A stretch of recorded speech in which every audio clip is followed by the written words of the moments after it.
NMAX B2, Kalkal CBTZ, Kalkal D-Group. Testing.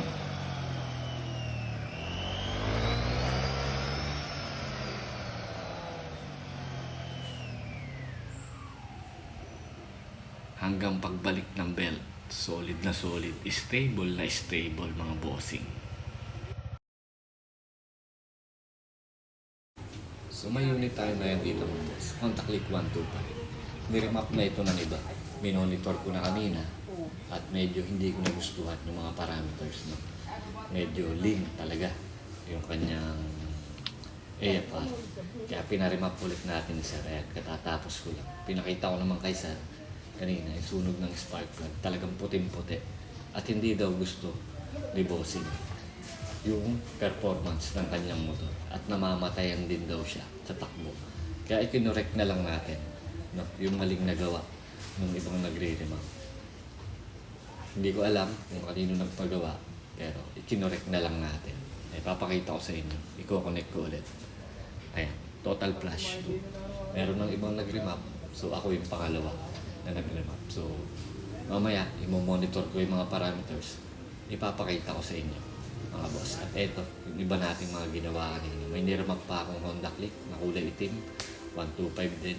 At may mga maintenance tayong motor. Kinalkal, dinigrihan, nirigruban ng bell. Ayan. Meron pang NMAX B2 na ating pinulset kanina. Medium Sporty, Aerox na ISC problem. No? Buti na lang, na-solve natin yung ISC problem ni sir kaysa gumastos ng mas malaki.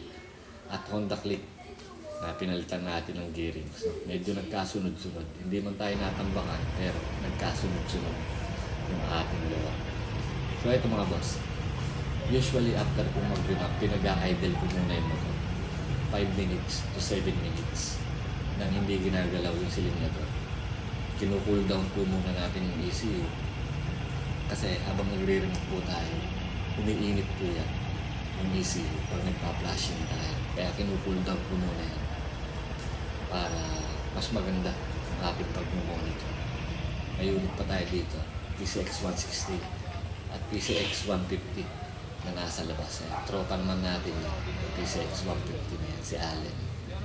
Yung kasama kong mekaniko, dati sa shop, na meron na rin sarili siya. So ito na mga boss, ang ating direct.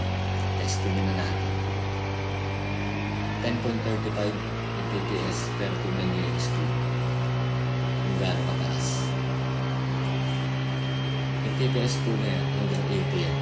Ilalagay lang natin sa 10.35 at yung speed 120. So, and according kay sir, nung pinatesting ko sa kanya, naging mas responsive at mas maayos yung response ng motor. Lalo na kapag tinatratel. Ayan, yung AFR talagang solid na solid. Na-correct na natin yung maling nagawa ng iba na nag-remap. So yun lang mga boss. Ride safe and God bless.